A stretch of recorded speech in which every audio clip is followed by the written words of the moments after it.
ಬೆಳಕಿನ ಸಂಧ್ಯಾ ಸಮಯ ಅನುಭವ ಜ್ಞಾನಾಮೃತ ಹಿರಿತನದ ವಾಯೋಮಾನ ಬಾಳಿನ ನೆನಪಿನ ಕಥನ ಕಷ್ಟ ಸುಖ ನೋವು ನಲಿವು ವಿದ್ಯೆ ಬುದ್ಧಿ ಕಲಾತ್ಮಕ ಆರೋಗ್ಯವೇ ಬದುಕಿನ ಬೆಳಕು ತಂತ್ರ ಸ್ವತಂತ್ರ ವಿಜ್ಞಾನದಿ ತಿಳುಕು ಹಿರಿಯರಿಗಾಗಿ ಹಿರಿಯರಿಗೋಸ್ಕರ ಅನುಭವ ಕಾರ್ಯಕ್ರಮ ಅನುಭವ ಕಾರ್ಯಕ್ರಮ. ನಮಸ್ಕಾರ, ನಾನು ಶಮಂತ ಅಂತ ಸಾರಥಿ ಝಲಕ್ ರೇಡಿಯೋಯಿಂದ ಮಾತಾಡ್ತಾ ಇದ್ದೀನಿ. ನನ್ನ ಜೊತೆ ಇವತ್ತು ಕಲಾ ಇದ್ದಾರೆ.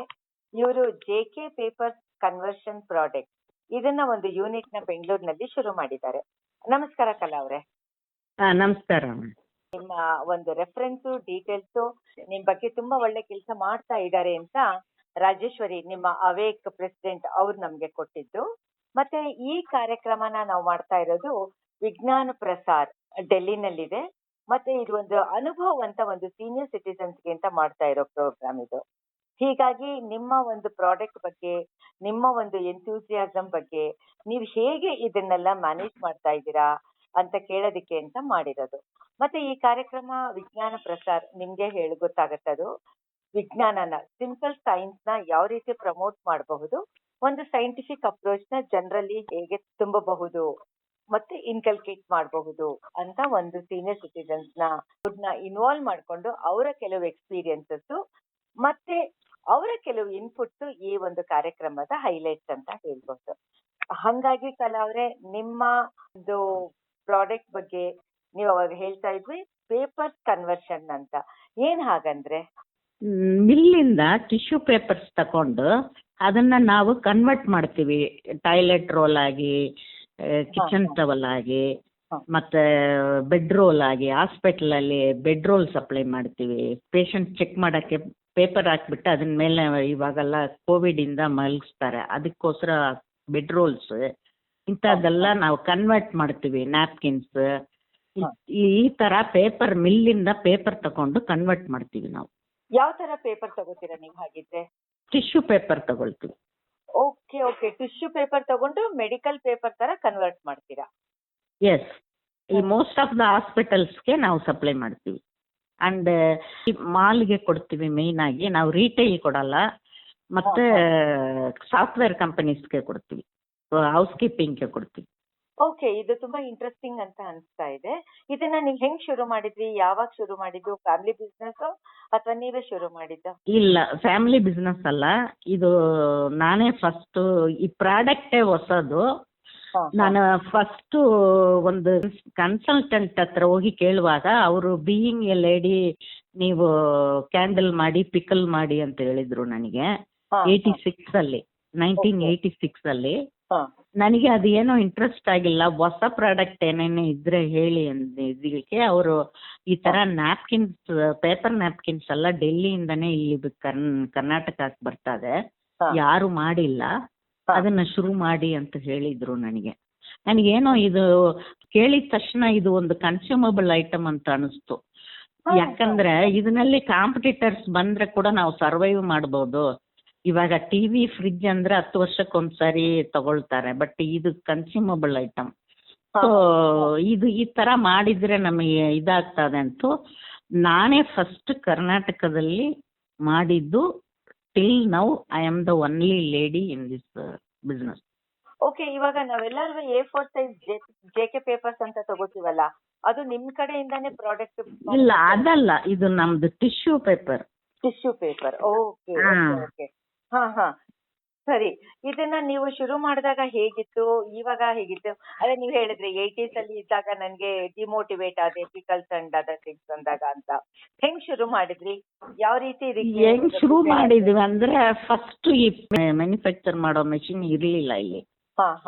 ಬೆಂಗಳೂರಲ್ಲಿ ಸಿಕ್ಲಿಲ್ಲ ನನಗೆ, ಎಲ್ಲಿನೂ ಇಲ್ಲ. ಯಾಕಂದ್ರೆ ಯಾರು ಮಾಡ್ತಾ ಇಲ್ಲ. ಡೆಲ್ಲಿಯಿಂದ ಬರೀ ಪೇಪರ್ ಫಿನಿಶ್ಡ್ ಪ್ರಾಡಕ್ಟ್ ಬರ್ತಾ ಇತ್ತು. ಇಲ್ಲಿ ಯಾರು ಮಾಡ್ತಾ ಇಲ್ಲ. ಸೊ ನಾನು ಎಲ್ಲ ಕಡೆ ಹುಡುಕಿ ಆಮೇಲೆ ಯಾರೋ ಒಬ್ರು ಪ್ರೋಟೋಟೈಪ್ ಮಾಡಿದ್ರು. ಆವಾಗ ನಾನು ನನ್ನ ಹತ್ರ ಇದ್ದಿದ್ದು 200 ರೂಪೀಸ್ ಇದ್ದಿದ್ದು.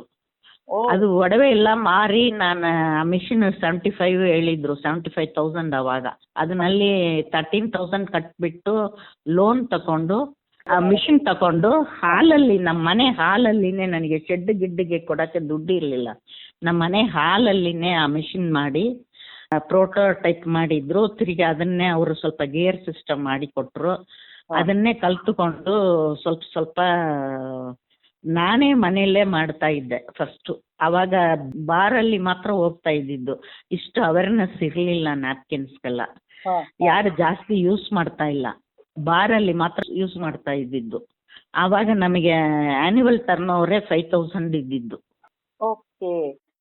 ಇವಾಗ ನಿಮ್ಮಲ್ಲಿ ಎಷ್ಟು ಜನ ಕೆಲಸ ಮಾಡ್ತಾ ಇದ್ದಾರೆ? ಇವಾಗ 25 ಜನ ಕೆಲಸ ಮಾಡ್ತಾರೆ. ನಮಗೆ 3 ಫ್ಯಾಕ್ಟರಿ ಇದೆ ಇವಾಗ. ಎಲ್ಲೆಲ್ಲಿದೆ? ಇಲ್ಲಿನೇ ಇದೆ, ಸ್ವಂತ ಬಿಲ್ಡಿಂಗಲ್ಲಿ 2 ಇದೆ, ಮತ್ತೆ ಬಾಡಿಗೆ ಒಂದು ತಗೊಂಡು ಅಲ್ಲಿ ಒಂದು ಹಾಕಿದ್ವಿ. ಓಕೆ. ಇವಾಗ ನೀವು ಇದನ್ನೆಲ್ಲ ಹೇಗ್ ಮ್ಯಾನೇಜ್ ಮಾಡ್ತೀರಾ ಫಿಸಿಕಲಿ? ಇವಾಗ ನನ್ನ ಮಗ ಸ್ವಲ್ಪ ಹೆಲ್ಪ್ ಮಾಡ್ತಾರೆ ನನಗೆ. ಹಾ. ನನ್ನ ಮಗನೂ ನಾನು ಸೇರಿ ಮಾಡ್ತಾ ಇದ್ದೀವಿ. ನಾನೊಂದು ಫ್ಯಾಕ್ಟ್ರಿ ನೋಡ್ಕೊಂಡ್ರೆ ಅವರು ಬಾಕಿ 2 ನೋಡ್ಕೊಳ್ತಾರೆ. ಓಕೆ. ಬಟ್ ಒಂಥರ ಕೆಲವರು ಜನ ಹೇಳ್ತಾರೆ, ಅಯ್ಯೋ ಆಫ್ಟರ್ 40 ಆಫ್ಟರ್ 50 ಎಲ್ಲ ತರಹ ಹೆಲ್ತ್ ಇಶ್ಯೂಸ್ ಶುರು ಆಗುತ್ತೆ, ನಮಗ್ ಮಾಡೋದಕ್ಕೆ ಕಷ್ಟ ಆಗುತ್ತೆ ಅಂತ. ಏನಿಲ್ಲ, ನಾನು ಮೋಸ್ಟ್ಲಿ ಲೇಡೀಸ್ ಇಟ್ಟಿದ್ದೀನಿ. ಹಾ. ಅವರೇ ಮೆಷಿನ್ ರಿಪೇರ್ ಕೂಡ ಮಾಡೋ ಅಷ್ಟಿಗೆ ಅವರಿಗೆ ಟ್ರೈನಿಂಗ್ ಕೊಟ್ಟು, ಬರೀ ಅನ್ಎಜುಕೇಟೆಡ್ ಲೇಡೀಸ್, ಏನು ಓದಿಲ್ಲ ಅವರು ಜಾಸ್ತಿ, ಅವರಿಗೆ ನಾವೇ ಟ್ರೈನಿಂಗ್ ಕೊಟ್ಟು ಲೇಡೀಸ್ ಇಟ್ಕೊಂಡಿದ್ದೀವಿ. ಅದರಿಂದ ಲೇಡೀಸ್ ಮ್ಯಾನೇಜ್ ಮಾಡಬೇಕಂದ್ರೆ ಒಂದು ಲೇಡಿಯಿಂದನೇ ಆಗೋದು, ಜೆಂಟ್ಸಿಂದ ಆಗಲ್ಲ. ಸೊ ಅದರಿಂದ ನಾನು ಅವ್ರನ್ನ ಮ್ಯಾನೇಜ್ ಮಾಡಿಕೊಂಡು, ಅದು ಮೇಯ್ನಾಗಿ ನಾನು ಲೇಡೀಸ್ನ ಮ್ಯಾನೇಜ್ ಮಾಡೋ ಕೆಲಸನೇ ನನಗೆ. ಲೇಡೀಸ್ ನ ಮ್ಯಾನೇಜ್ ಮಾಡ್ಬೋದು, ಜೆಂಟ್ಸ್ ನ ಮ್ಯಾನೇಜ್ ಮಾಡಲ್ಲ ಅಂದ್ರೆ ಆಗಕ್ಕಾಗಲ್ಲ? ಜೆಂಟ್ಸಿಗೆ ಅವ್ರ ಪ್ರಾಬ್ಲಮ್ಸ್ ಅರ್ಥ ಮಾಡ್ಕೊಳಕ್ಕಾಗಲ್ಲ, ಲೇಡೀಸ್ ಪ್ರಾಬ್ಲಮ್ಸ್. ಅದೇ ಅವ್ರ ಮನೇಲಿ ಏನೋ ಪೂಜೆ ಇರ್ತದೆ, 1 hour ಲೇಟ್ ಆಗಿ ಬರ್ತಾರೆ, ಇಲ್ಲ ಮಗುಗೆ ಹುಷಾರಿಲ್ಲ 1 hour ಹಾಸ್ಪಿಟಲ್ ಹೋಗ್ತಾರೆ, ಇದೆಲ್ಲ ಅವರಿಗೆ ಅರ್ಥ ಆಗಲ್ಲ. ಓ ಟೈಮ್ ಆಯ್ತು ಇನ್ನೂ ಹೋಗಿಲ್ಲ, ಹಂಗೆ ಹಿಂಗೆ ಟೈಮಿಗೆ ಬರಬೇಕು, ಹಂಗೆ ಹಿಂಗೆ ಹೇಳ್ತಾರೆ. ಅದಕ್ಕೆ ಓಕೆ ಮ್ಯಾಮ್, ಆ ಥರ. ಓಕೆ. ಈಗ ಕಲಾ ಅವರೇ, ಇವಾಗ ನೀವಿಷ್ಟೆಲ್ಲ ಎಂತೂಸಿಯಾಸ್ಟಿಕ್ ಆಗಿ ಹೆಣ್ಣು ಮಕ್ಕಳ ವಿಷಯನೇ ಅರ್ಥ ಆಗತ್ತೆ ಅಂತೆಲ್ಲ ಹೇಳ್ತಾ ಇದ್ದೀರಾ. ಈಗ ಅವ್ರನ್ನೆಲ್ಲ ನೀವು ಮ್ಯಾನೇಜ್ ಮಾಡ್ಬೇಕು ಅಂತ ಅನ್ನೋದಾದ್ರೆ ಫಸ್ಟ್ ನಿಮಗೆ ಒಂದು ಕಂಪ್ಯಾಕ್ಟಬಿಲಿಟಿ ಇರ್ಬೇಕಾಗತ್ತೆ, ಒಂದು ಫಿಸಿಕಲ್ ಹೆಲ್ತ್ ಆಗಬಹುದಾಗತ್ತೆ, ಅಥವಾ ಒಂದು ಮಾನಸಿಕ ಆರೋಗ್ಯ ಆಗ್ಬೇಕಾಗತ್ತೆ. ಇದನ್ನ ನೀವು ಹೇಗ್ ಮ್ಯಾನೇಜ್ ಮಾಡ್ತೀರಾ? ಇದನ್ನ ನೀವು ಇಂಟ್ಯಾಕ್ಟ್ ಆಗಿ ಇಟ್ಕೊಳ್ಳೋದಕ್ಕೆ ನಿಮ್ದು ಲೈಫ್ ಸ್ಟೈಲ್ ಯಾವ ತರ ಇದೆ? ಲೈಫ್ ಸ್ಟೈಲ್ ಅಂದರೆ ನನಗೆ 2010 ಕ್ಯಾನ್ಸರ್ ಡಯಾಗ್ನೋಸ್ ಆಯಿತು. ಓ ಹಾ. ಆದ್ರೇನು ನಾನು ಕೀಮೋ ತಗೊಂಡು ಬಂದು ಕೂಡ ಫ್ಯಾಕ್ಟ್ರಿಯಲ್ಲಿ ಕೂತ್ಕೊಳ್ತಾ ಇದ್ದೆ. ಓಕೆ. ಯಾವ ಕ್ಯಾನ್ಸರ್ ಅಂತ ಡಯಾಗ್ನೈಸ್ ಆಗಿತ್ತು? ನನಗೆ ಬಂದಿದ್ದು ಮಲ್ಟಿಪಲ್ ಮೈಲೋಮಾ ಅಂತ, 1 type of blood cancer. Oh God. ಸರಿ ಸರಿ ಸರಿ. ಹಾ. ಬೋನ್ ಮ್ಯಾರೋನಲ್ಲಿ ಬರೋದು. ಹೌದು. ಅದನ್ನಲ್ಲಿ ಒಂದು 3 ವರ್ಷ ಟ್ರೀಟ್ಮೆಂಟ್ ತಗೊಂಡು, ಆವಾಗನು ಸ್ವಲ್ಪ ಸ್ವಲ್ಪ ಮಾಡ್ತಾನೆ ಇದ್ದೆ. ನಮ್ಮ ಮಗ ಸ್ವಲ್ಪ ಹೆಲ್ಪ್ ಮಾಡಿದ್ರು ಅವಾಗನು. ಸೊ ಹಂಗೆ ಮಾಡಿ ತಿರುಗಿ ನಾನು ಅದರಿಂದ ಫ್ರೀ ಆದ್ಮೇಲೆ ಫುಲ್ ಟೈಮ್ ಮಾಡ್ತಾ ಇದ್ದೀನಿ, ಹಳೆ ಥರ ಮಾಡ್ತಾ ಇದ್ದೀನಿ ಅಷ್ಟೇ. ಓಕೆ. ಇವಾಗ ನಿಮ್ದು ಎಂತ ಸಕ್ಸಸ್ ಅಂತ ಅದಕ್ಕೆ ಅಂತಾನೆ ಅನ್ಸುತ್ತೆ ಬಹುಶಃ ರಾಜೇಶ್ವರಿ ನಿಮ್ಮ ಪ್ರೆಸಿಡೆಂಟ್ ನಿಮ್ಮನ್ನ ಸಜೆಸ್ಟ್ ಮಾಡಿದ್ದು ಅನ್ಸುತ್ತೆ. ಒಂದ್ ಸ್ವಲ್ಪ ವಿವರವಾಗಿ ಹೇಳಿ. ಈಗ ಕೆಲವ್ರಿಗೆ ಬರೀ ಬ್ಲಡ್ ಪ್ರೆಷರು ಮತ್ತೆ ಇದು ಡಯಾಬಿಟಿಸ್ ಇತ್ತು ಅಂದ್ರೆ ಅದನ್ನೇ ದೊಡ್ಡದು ಅಂತ ಅನ್ಕೋತಾರೆ. ಅದು ಮಾತ್ರ ಅಲ್ಲ, ಒಂದು ಕೆಲಸದವ್ರು ಬಂದಿಲ್ಲ ಅಂದ್ರೆ ಅವರು ಎಷ್ಟು ಟೆನ್ಷನ್ ಆಗಿಬಿಡ್ತಾರೆ. ಹೌದು. ಅದಕ್ಕಂತ ದೊಡ್ಡ ವಿಷಯ ಅಲ್ಲ ಇದು. ಇದ್ರೆ ಕೂಡ ನಾವು ಒಂದು ವಿಲ್ ಪವರ್ ಇಂದ, ಒಂದು ಇದರಿಂದ ಹೊರಗಡೆ ಬರಬೇಕು ಎಲ್ಲದಕ್ಕೂ. ಓಕೆ. ಇವಾಗ ನೀವು ಹೇಳಿದ್ರಿ ನನಗೆ 10 years ಬ್ಯಾಕ್ ಈ ತರ ಬ್ಲಡ್ ಕ್ಯಾನ್ಸರ್ ಅಂತ ಡಯಾಗ್ನೈಸ್ ಆದಾಗ ಕೀಮೋ ತಗೊಂಡ್ ಕೂಡ ನಾನು ಬರ್ತಾ ಇದ್ದೆ ಅಂತ. ಆ ಒಂದು ಎಕ್ಸ್ಪೀರಿಯನ್ಸ್ ಒಂದ್ ಸ್ವಲ್ಪ ವಿವರವಾಗಿ ಹೇಳಿ. ಹೇಗೆ ನೀವು ಅದನ್ನ ಟ್ರೀಟ್ಮೆಂಟ್, ಕೀಮೋಥೆರಪಿ ಅಂತ ಹೇಳಿದ್ರೆ ತುಂಬಾ ನಾಸಿಯಾ ಇರುತ್ತೆ, ಮತ್ತೆ ನಾಸಿಯಾ ಇರ್ತದೆ, ಆಮೇಲೆ ಇಮ್ಯುನಿಟಿ ಕಮ್ಮಿ ಇರ್ತದೆ ಹಾ ಬಾಡಿಯಲ್ಲಿ. ಹೌದು. ಸೊ ಅವಾಗ ಮಾಸ್ಕ್ ಹಾಕ್ಕೊಂಡೇ ಇದ್ದಿದ್ದು ನಾನು. ಡಸ್ಟ್ ಪೇಪರ್ದು ಡಸ್ಟ್ ಎಲ್ಲ ಬಂದರೆ ಆಗ್ತಾ ಇಲ್ಲ ನನಗೆ. ಹಾ ಹಾ ಮಿಷಿನಿಂದ ಪೇಪರ್ ಮಾಡ್ತೀವಲ್ಲ, ಪೇಪರ್ ಕನ್ವರ್ಟ್ ಮಾಡುವಾಗ ಡಸ್ಟ್ ಬರ್ತದೆ, ಪೇಪರ್ ಡಸ್ಟ್. ಓಕೆ ಓಕೆ ಹಾ ಸೊ ಅದೆಲ್ಲ ಸ್ವಲ್ಪ ಅವಾಯ್ಡ್ ಮಾಡೋಕ್ಕೆ ನಾನು ಕೊರೋನಾಕ್ಕೆ ಮುಂಚೆಯಿಂದನೇ ಮಾಸ್ಕ್ ಹಾಕ್ಕೊಂಡಿದ್ದೆ ಸ್ವಲ್ಪ ದಿನ. ಓಕೆ ಹಾ ಆಮೇಲೆ ನನಗೆ ಡಯಾಬಿಟಿಸ್ ಏನಿಲ್ಲ, ಬಿ ಪಿ ಇದೆ.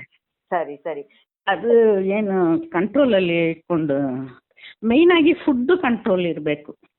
ಓಕೆ ಹಾ ಫುಡ್ಡು ಸರಿಗೆ ನ್ಯೂಟ್ರಿಷಿಯಸ್ ಆಗಿ ಫುಡ್ಡು ಇರಬೇಕು. ಮತ್ತು ಕೀಮೋ ತಗೊಳ್ಳುವಾಗ ನನಗೆ 11 ಸೈಕಲ್ಸ್ ತಗೊಂಡಿದ್ದೀನಿ. ಒಂದು ಸೈಕಲ್ಗೆ 4 ಇಂಜೆಕ್ಷನ್ಸು. ಹಾ ಸೊ ಆ ಥರ 11 ಸೈಕಲ್ಸ್ ತಗೊಂಡೆ. ಓಕೆ ಹಾ ಆಮೇಲೆ ಓರಲ್ ಕೀಮೋ ತಗೊಂಡೆ.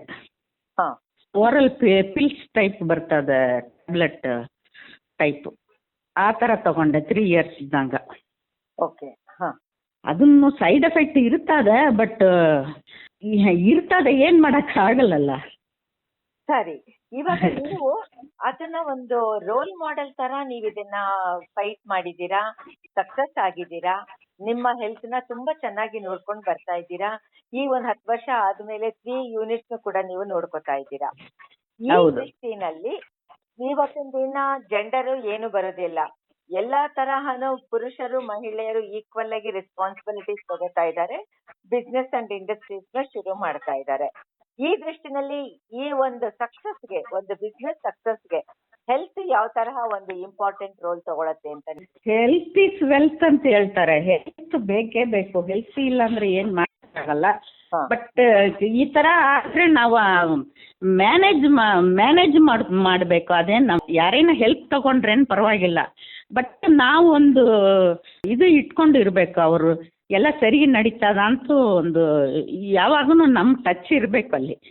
ಮ್ಯಾನೇಜ್ ಮಾಡ್ಬೇಕು ಅಂದ್ರೆ ಯಾವ ತರ ಮ್ಯಾನೇಜ್ ಮಾಡ್ಬೇಕು ಅಂತ ಹೇಳ್ತಾ ಇದ್ದೀರಾ? ಹೆಲ್ತ್ನ ಹಾ ಹಾ ಅಂದ್ರೆ ಡಾಕ್ಟರ್ ಏನು ಹೇಳ್ತಾರೋ ಆ ಥರ ಕೇಳ್ಕೊಂಡು, ಆ ಥರ ಮೆಡಿಸಿನ್ಸ್ ಎಲ್ಲ ಕರೆಕ್ಟಾಗಿ ತಗೊಂಡು, ಹಾ ಅವಾಗ ಚೆಕಪ್ ಮಾಡಿಕೊಂಡು, ಹಾ ಹಾ ಇವಾಗ ಎಷ್ಟು ಮಟ್ಟಿಗೆ ಇದೆ, ಎಷ್ಟು ಮಟ್ಟಿಗೆ ಅದು ಕಮ್ಮಿ ಆಗಿದೆ, ಹಾ ಹಾ ಇದು ಲೆವೆಲ್ ಅಲ್ಲ ಅಂತ ಹೇಳಿ ಬ್ಲಡ್ ಟೆಸ್ಟೋ ಏನು ಟೆಸ್ಟ್ ಅವ್ರು ಏನು ಹೇಳ್ತಾರೋ ಅದೆಲ್ಲ ಮಾಡಿಕೊಂಡು ಕರೆಕ್ಟಾಗಿ ಔಷಧ ತಗೊಂಡು ನ್ಯೂಟ್ರಿಷಿಯಸ್ ಫುಡ್ ತಗೊಂಡ್ರೆ ಏನು ಪ್ರಾಬ್ಲಮ್ ಇರಲ್ಲ, ಓಕೆ ಮ್ಯಾನೇಜ್ ಮಾಡ್ಬೋದು. ಹಾಗಿದ್ರೆ ಔಟ್ ಸ್ಟೇಷನ್ ಟ್ರಿಪ್ಸ್ ಎಲ್ಲ ಮಾಡ್ತೀರಾ? ನಿಮ್ದು ವರ್ಕ್ ರಿಲೇಟೆಡ್ ಆಗ್ಲಿ ಪರ್ಸನಲ್ ಆಗ್ಲಿ ಯಾವ್ದೇ ಆದ್ರೂ? ಔಟ್ ಸ್ಟೇಷನ್ಗೆಲ್ಲ ನಾನು ಹೋಗಲ್ಲ, ಔಟ್ ಸ್ಟೇಷನ್ಗೆಲ್ಲ ನಮ್ದು ಔಟ್ ಸ್ಟೇಷನ್ ಎಲ್ಲ ನಾವು ಅಲ್ಲೆಲ್ಲಿ ಡಿಸ್ಟ್ರಿಬ್ಯೂಟರ್ ಬಿಸ್ನೆಸ್ಗೆ ಅಂತಲ್ಲ, ಬೇರೆ ಕಡೆ ಎಲ್ಲಾದ್ರೂ ಟೂರ್ ಅಂತ ಆಗ್ಲಿ, ಹೊರಗಡೆ ಊರಿಗೆ ಹೋಗೋದಾಗ್ಲಿ ಅವೆಲ್ಲ? ಹೌದೌದು, ಹೋಗ್ತೀನಿ, ಎಲ್ಲ ಕಡೆ ಹೋಗ್ತೀನಿ. ಟೂರ್ ಒಂದು 6 ಮಂತ್ಸ್ಗೆ ಒಂದು ಸಾರಿ ಯಾವುದೇನ ಸಿಂಗಪೂರು, ಮಲೇಷ್ಯಾ ಆ ಥರ ಹೋಗ್ತಾ ಇರ್ತೀರಾ? ಹಾಂ. ಓಕೆ, ಇವಾಗ ತುಂಬಾ ಜನ ಹೇಳ್ತಾರೆ ನಮ್ಗೆ ಇನ್ನೇನೆಲ್ಲ ಮುಗ್ದೋಯ್ತು ನಮ್ ಲೈಫ್ ಅಲ್ಲಿ, ಇಷ್ಟೇ ತಾನೇ ಎಲ್ಲ ಮಾಡಿ ಆಗಿದೆ, ಇನ್ನೇನು ನಾನು ಇವಾಗ ಹಾಯಾಗಿದ್ದೀನಿ ಅನ್ಬಿಟ್ಟು ಭಜನೆ ಅಂತಾನೋ ಪುರಾಣ ಅಂತಾನೋ ಏನೋ ಶುರು ಮಾಡ್ಕೋತಾರೆ. ಅದು ಎಷ್ಟು ಮಟ್ಟಿಗೆ ಅದು ಇಂಡಿವಿಜುವಲ್ ಇಲ್ಲ ಅಂತ ಹೇಳಲ್ಲ, ಅದು ವೈಯಕ್ತಿಕ ಚಾಯ್ಸ್ ಆಗತ್ತೆ. ಅದು ಎಷ್ಟು ಮಟ್ಟಿಗೆ ಸರಿ ಅಂತ ಅನ್ಸುತ್ತೆ? ಅದು ಮನಸ್ಸೇ ಎಲ್ಲದಕ್ಕೂ ಕಾರಣ. ನಾವು ಅಷ್ಟೇ ಸಾಕಂದ್ರೆ ಸಾಕು. ನಾವು ಇರೋದಂಕ ಯಾವುದೇನೋ ಒಂದು ಸಾಧಿಸ್ತಾ ಇರ್ಬೇಕಂದ್ರೆ ಸಾಧಿಸೋಕ್ಕೋಸ್ಕರ ನಾವು ಅದು ಒಂದೇ ನಮಗೆ ಆ ಶಕ್ತಿ ಕೊಡ್ತದೆ, ನಮಗೆ ಏನು ಮಾಡಬೇಕು ಏನು ಅಂತ. ಇವಾಗ ನಾನು ಇದು ಬಿಟ್ಟು ನಾನು MS ಅನ್ನೋ ಕಾಯಿಲೆಗೆ ಕೆಲಸ ಮಾಡ್ತೀನಿ, ಮಲ್ಟಿಪಲ್ ಸ್ಕ್ಲೆರೋಸಿಸ್ ಕಾಯಿಲೆಗೂ ನಾನು ಫಂಡ್ ರೈಸಿಂಗ್ ಮಾಡ್ತೀನಿ, ಕೆಲಸ ಮಾಡ್ತೀನಿ ಅದಕ್ಕೂ. ಓಕೆ, ಸೊ ಅಲ್ಲಿ ಒಂದು ಹೆಲ್ತ್ ಆಕ್ಟಿವಿಟೀಸ್ ಜೊತೆಗೆ ನೀವು ಒಂದು ವಾಲಂಟಿಯರ್ ಕೆಲಸ ಮಾಡ್ತಾ ಇದ್ದೀರಾ? ಹೌದು, NGO ಅದು. ಅದು ಮಲ್ಟಿಪಲ್ ಸ್ಕ್ಲೆರೋಸಿಸ್ ಅನ್ನೋದು ಒಂದು central nervous system attacking disease. ಅದಕ್ಕೆ ಕಾಸು ಗೊತ್ತಾಗಲ್ಲ, ಕಾಸು ಅನ್ನೋನು ಮತ್ತೆ ಮೆಡಿಸಿನ್ ಇಲ್ಲ ಅದಕ್ಕೆ. ಓಕೆ, ಸರಿ ಸರಿ. ಸೊ ಅಂತ ಕಾಯಿಲೆ ಅವ್ರನ್ನೆಲ್ಲ ಐಡೆಂಟಿಫೈ ಮಾಡಿ ಅವರಿಗೆ ಏನು ಫಿಸಿಯೋಥೆರಪಿ, ಈ ಥರ ಎಕ್ವಿಪ್ಮೆಂಟ್, ವೀಲ್ ಚೇರು ಮತ್ತೆ ಏರ್ ಬೆಡ್ ಇದಕ್ಕೆಲ್ಲ ಇದು ಮಾಡಿ ಆ ಥರ ಅಡ್ಮಿಷನ್ಗೆ ಅವರಿಗೆ ಹೆಲ್ಪ್ ಮಾಡಿ, ಇಂಜೆಕ್ಷನ್ಗೆ ಆ ಥರ ಎಲ್ಲ ಹೆಲ್ಪ್ ಮಾಡ್ತೀವಿ. ಅದು ಯಾಕಂದರೆ 24 hours ಈ ಥರ ಏನೇನೋ ನಮ್ಮನ್ನು ನಾವೇ ಆಕ್ಯುಪೈಡ್ ಆಗಿ ಇಟ್ಕೊಂಡ್ರೆ ಈ ಥರ ಅನ್ಸಲ್ಲ. ಪುರಾಣ ಓದಬೇಕು, ಅಷ್ಟೇ ನಮ್ಮ ಲೈಫು ಅಷ್ಟೇ ಅನ್ಸಲ್ಲ. ಲೈಫ್ ಇಂಟ್ರೆಸ್ಟಿಂಗ್ ಆಗಿ ಮಾಡ್ಕೋಬೇಕು. ಓಕೆ, ಏಜ್ ಆದ್ರೇನ್ ಸರಿ. ಪಾಸಿಟಿವ್ ಇದು. ಮತ್ತೆ ಇವಾಗ ತುಂಬಾ ಜನ ನಮ್ಮಲ್ಲಿ ಮನೆಯಲ್ಲಿ ನಮ್ಮನ್ನ ಯಾರು ಸರಿ ನೋಡ್ಕೊಳ್ಳೋದಿಲ್ಲ, ಅಥವಾ ನನ್ಗೆ ಯಾರು ಇಲ್ಲ ಅಂತ ಓಲ್ಡ್ ಏಜ್ ಹೋಮ್ಗೆ ಹೋಗ್ತಾರೆ, ಅಥವಾ ರಿಟೈರ್ಮೆಂಟ್ ಹೋಮ್ಗೆ ಹೋಗ್ತಾರೆ. ಇದ್ರ ಬಗ್ಗೆ ನೀವೇನ್ ಹೇಳ್ತೀರಾ? ಅದೇ ಅವರಿಗೆ ಸಾಕು, ನಾವು ಇಷ್ಟೇ ಅಂತೂ ಏನು ಕೆಲಸ ಮಾಡ್ತಾ ಇದ್ರೇನು ರಿಟೈರ್ ಆದ ತಕ್ಷಣ ಅವರು ಒಂದು ಇದಕ್ಕೆ ಬಂದ್ಬಿಡ್ತಾರೆ, ಒಂದು ಥರ ಅಷ್ಟೇ ನಮ್ಮ ಲೈಫ್ ಆಗೋಯ್ತು ಅನ್ನೋದಕ್ಕೆ ಬಂದ್ಬಿಡ್ತಾರೆ. ಎಷ್ಟು ಹೆಲ್ತ್ ಎಷ್ಟು ದಿನ ಸರಿಗಿದೆಯೋ ಅಷ್ಟು ದಿನ ನಾವು ನಮ್ಗೆ ಇಷ್ಟವಾದದೆಲ್ಲ ಮಾಡಿ ನಾವು ಲೈಫ್ನ ಇಂಟ್ರೆಸ್ಟಿಂಗ್ ಆಗಿ ಮಾಡ್ಕೋಬೇಕು. ಅದೇ ನಂದು. ನಮ್ಗೆ ಯಾವ್ದು ಇಷ್ಟನೋ ಅದು ಮಾಡ್ಕೋಬೇಕು. ಓಕೆ, ಇವಾಗ ಹಾಗಿದ್ರೆ ನೀವು ಅಂತವ್ರನ್ನ ನೋಡಿದೀರಾ ಅಂತ ನಾನು ಅನ್ಕೋತೀನಿ. ಸೊ ನೀವು ಇಂಟ್ರೆಸ್ಟ್ ಆಗಿ ಮಾಡ್ಕೋಬೇಕು ಅಂತ ಹೇಳ್ತಾ ಇದ್ದೀರಾ. ಲೈಫ್ ಆವಾಗನೇ ನಮಗೆ ಹೆಲ್ತ್ ಸರಿ ಇರ್ತದೆ, ಎಲ್ಲ ಸರಿ ಇರ್ತದೆ. ನಿಮ್ಮ ಜೊತೆಲಿ ಇರೋಂಥವ್ರಿಗೆ ಕೂಡ ಯಾರಾದ್ರೂ ಒಂದು ಡಿಪ್ರೆಷನ್ಗೆ ಹೋದಾಗ, ಅರೆ ನನ್ಗೆ ಈ ತರ ಆಗಿದೆ ಆ ತರ ಆಗಿದೆ ಅಂತ ಬೇಜಾರ್ ಮಾಡ್ಕೊಂಡಾಗ ಇಲ್ಲ, ನಮ್ಮ ಅಮ್ಮನ ನೋಡಿನೇ ನಮ್ಮ ಅಮ್ಮ 90 ಇಯರ್ಸ್ ಆಗ್ತದೆ ನಮ್ಮ ಮಕ್ಕಳಿಗೆ. ಅವರು ಇನ್ನೂ ಶಾಪಿಂಗ್ ಹೋಗ್ತಾರೆ, ಇನ್ನೂ ಅವರು ಹೆಲ್ತ್ ಚೆನ್ನಾಗ, ಒಂದು ಚಿಕ್ಕದು ಏನೇನೋ ಬಂದ್ರೆ ಕೂಡ ಇಮಿಡಿಯೇಟ್ ಆಗಿ ಹಾಸ್ಪಿಟಲ್ ಹೋಗಿ ಸರಿ ಮಾಡ್ಕೊಳ್ತಾರೆ. ಅವರು ಏಜಿಗೆ ಅವರು ತುಂಬಾ ಆಕ್ಟಿವ್ ಆಗಿ ತುಂಬ ಲೈಫ್ ಎಂಜಾಯ್ ಮಾಡಿ ಮಾಡ್ಕೊಂಡಿದ್ದಾರೆ. ಅವ್ರನ್ನ ನೋಡಿನೇ ನಾನು ಲೈಫು ಎಂಜಾಯ್ ಹೆಂಗೆ ಅದು ಇಂಟ್ರೆಸ್ಟಿಂಗ್ ಆಗಿ ಇಟ್ಕೋಬೇಕು ಅಂತ. ಯಾವುದೇನೋ ಹೊಸ ಪ್ರಾಡಕ್ಟ್ ಬಂದರೆ ತಗೊಳ್ತಾರೆ. ಇವಾಗ ಹೊಸ ಟಿವಿ ಬಂದರೆ ಹೀರೋ ಟಿವಿನ ಚೇಂಜ್ ಮಾಡ್ತಾರೆ. ಆ ಥರ ಎಲ್ಲದಕ್ಕೂ ಅವರು ಹೊಸ ಫೋನ್ ತಗೊಳ್ತಾರೆ. ಆ ಥರ ಏನೋ ಲೈಫಲ್ಲಿ ಒಂದು ಇದು ಇಟ್ಕೊಂಡು ಅವರು 90 ಇಯರ್ಸಲ್ಲಿ ಅಷ್ಟು ಚೆನ್ನಾಗಿ ಹೆಲ್ತಿಯಾಗಿದ್ದಾರೆ. ಅವ್ರ ಹೆಸರೇನು? ಅವ್ರ ಹೆಸರ ಚಂದ್ರ ಅಂತ. ಓಕೆ, ಇವ್ರು ಎಷ್ಟು ಎಂಥೂಸಿಯಾಸ್ಟಿಕ್ ಆಗಿದ್ದಾರೆ ಅಂತಂದ್ರೆ ಒಂದ್ಸಲ ನೀವು ಮನೇಲಿ ಇದ್ದಾಗ ನಾನು ಅವ್ರ ಹತ್ರ ಕೂಡ ಮಾತಾಡಕ್ಕೆ ಇಷ್ಟಪಡ್ತೀನಿ. ಇಲ್ಲ ಅವ್ರು ಇಲ್ಲಿ ಇಲ್ಲ, ಚೆನ್ನೈಯಲ್ಲಿ ಇದ್ದಾರೆ ಅವರು. ಚೆನ್ನೈನಲ್ಲಿ ಇದ್ದಾರಾ? ತಮ್ಮ ಜೊತೆಲಿ ಇಲ್ಲ, ಪಕ್ಕದಲ್ಲಿ ಅವ್ರು ಒಬ್ರೇ ಇದ್ದಾರೆ. ತುಂಬಾನೇ ಅನ್ಸುತ್ತೆ. ಸೊ ಇಂಥವರೇ ನಿಮ್ಗೆ ಹಾಗಿದ್ರೆ ರೋಲ್ ಮಾಡೆಲ್. ನಿಮ್ಮ ಲೈಫ್ ಯಾವ ತರ ಅವ್ರು ಒಂದು ದಿನ ನನಗೆ ಲೈಫ್ ಬೋರ್ ಆಯ್ತಂತ ಹೇಳೋದೇ ಇಲ್ಲ, ಏನು ಹೇಳಲ್ಲ. ಇವಾಗ ಯೂಟ್ಯೂಬ್ ಹೆಂಗ್ ಮಾಡೋದು, ವಾಟ್ಸಪ್ ಹೆಂಗ್ ಕಳ್ಸೋದು ಎಲ್ಲ ಕಲ್ತ್ಕೊಳ್ತಾರೆ. ಎಲ್ಲ ಇಷ್ಟಕ್ಕೂ ಅವ್ರಿಗೆ ಇಂಗ್ಲಿಷ್ ಬರಲ್ಲ, ಆದ್ರೇನು ಏನೋ ಒಂದು ಮಾಡ್ತಾರೆ ಅವರು. ತುಂಬಾ ಇಂಟ್ರೆಸ್ಟಿಂಗ್ ಅನ್ಸುತ್ತೆ. ಸೊ ನಿಮ್ಮನ್ನ ಬರೀ ಒಬ್ಬ ವುಮೆನ್ ಎಂಟರ್ಪ್ರಿನರ್ ಆಗಿ ನಾನು ನಿಮ್ ಹತ್ರ ಮಾತಾಡೋದಕ್ಕೆ ಶುರು ಮಾಡಿದ್ದು. ನೋಡ್ತು ಅಂತ ಹೇಳಿದ್ರೆ ನಿಮ್ ಮನೆಯಲ್ಲಿ ಕೂಡ ನೀವೇ ತುಂಬಾ ಯಂಗ್ ಅಂಡ್ ಎನರ್ಜೆಟಿಕ್ ಆಗಿರೋರ್ನ ನೋಡಿ ನೀವು ಒಂದು ಲೈಫ್ ನ ಪಾಸಿಟಿವ್ ಆಗಿ ಮಾಡ್ಕೊಂಡಿದ್ದೀರಾ, ಇಂಟ್ರೆಸ್ಟಿಂಗ್ ಹೌದು, ಲೈಫ್ ನ ಅದೇ ನೀವ್ ಹೇಳಿದ್ದು 100% ಕರೆಕ್ಟ್. ಪಾಸಿಟಿವ್ ಆಗಿ ತಗೋಬೇಕು, ಎಲ್ಲಾನೇ ಪಾಸಿಟಿವ್ ಆಗಿ ಲೈಫ್ ತಗೋಬೇಕು. ಕರೆಕ್ಟ್. ಆವಾಗಿನೇ ನಾವು ಇರಕ್ಕಾಗ್ತದೆ. ನಾವು ಸೂಸೈಡ್ ಮಾಡ್ಕೊಳಕ್ಕಾಗಲ್ಲ ಏಜ್ ಆಗಿದ್ದೆ ಅಂತೂ. ನಾವು ಏನೇನೋ ಒಂದು ಮಾಡ್ತಾನೆ ಇದ್ರೇನೆ ನಮ್ಗೆ ಒಂದು ಲೈಫು ಹೆಂಗೆ ಇಂಟ್ರೆಸ್ಟ್ ಬರ್ತದೆ ಹೇಳಿ. ಬೆಳಗ್ಗೆ ಎದ್ದ ತಕ್ಷಣ ಏನ್ ಮಾಡೋದು ಹೇಳಿ, ಯಾವ್ದಿಲ್ಲ ಅಂದ್ರೆ. ತುಂಬಾನೇ ಇಂಟ್ರೆಸ್ಟಿಂಗ್ ಆಗಿದೆ. ನೀವು ಬರೀ ಪೇಪರ್ಸ್ ನ ಮಾತ್ರ ಕನ್ವರ್ಟ್ ಮಾಡ್ತಾ ಇಲ್ಲ, ರೀಸೈಕಲ್ ಮಾಡ್ತಾ ಇಲ್ಲ, ನಿಮ್ಮ ಲೈಫ್ ನ ಕೂಡ ತುಂಬಾ ಮೀನಿಂಗ್ಫುಲ್ ಆಗಿ ರೀಸೈಕಲ್ ಮಾಡ್ಕೋತಾ ಇದ್ದೀರಾ. ಮತ್ತೆ ಒಂದು ಹೊಸ ರೀತಿನಲ್ಲಿ ಇಂಟರ್ಪ್ರಿಟ್ ಮಾಡ್ತಾ ಇದ್ದೀರಾ ಕಲಾ ಅವ್ರೆ. This is very nice to hear. ಇಷ್ಟು ಹೊತ್ತು ನೀವೀಗ ಇವರು ಕಲಾ ಅವ್ರದ್ದು ಮಾತು ಕೇಳಿದ್ರಲ್ಲ, ಇವರು ಅವೇಕ್ ಅಂತ ಬೆಂಗಳೂರಿನಲ್ಲಿ ವುಮೆನ್ ಎಂಟರ್ಪ್ರಿನರ್ಸ್ ಗ್ರೂಪ್ ಇದೆ. ಆ ಗ್ರೂಪ್ ಅಲ್ಲಿ ಇವರು ಕೂಡ ಒಬ್ರಾಗಿದ್ದಾರೆ. ಮತ್ತೆ ಈಗ ತಾನೇ ಅವ್ರ ವಿಷಯ ತಿಳಿಸ್ತಾ ಇದ್ರು, JK ಪೇಪರ್ಸ್ ಕನ್ವರ್ಷನ್ ಪ್ರಾಡಕ್ಟ್ ಅಂತ. ಇದನ್ನ ಇವರೇ ಶುರು ಮಾಡಿರೋದು. ಫಸ್ಟ್ ಜನರೇಷನ್ ಇವರು, ಈಗ ನೆಕ್ಸ್ಟ್ ಜನರೇಷನ್ ಇವ್ರ ಮಗ ಇದನ್ನ ನೋಡ್ಕೊತಾ ಹೋಗ್ತಾ ಇದ್ದಾರೆ. So this is very interesting. ಬರೀ ಸೀನಿಯರ್ಸ್ ಮಾತ್ರ ಅಲ್ಲ, ಈ ತರ ಒಂದು ಸಕ್ಸಸ್ ಎಕ್ಸ್ಪೀರಿಯನ್ಸ್ ನ ಕೇಳಿದಾಗ ಜೂನಿಯರ್ಸ್ ಕೂಡ ಮೋಟಿವೇಟ್ ಮಾಡುವಂತಹ ಒಂದು ಎಕ್ಸ್ಪೀರಿಯನ್ಸ್. ಥ್ಯಾಂಕ್ ಯು ಕಲಾ ಅವರೇ, thank you so much. Thank you.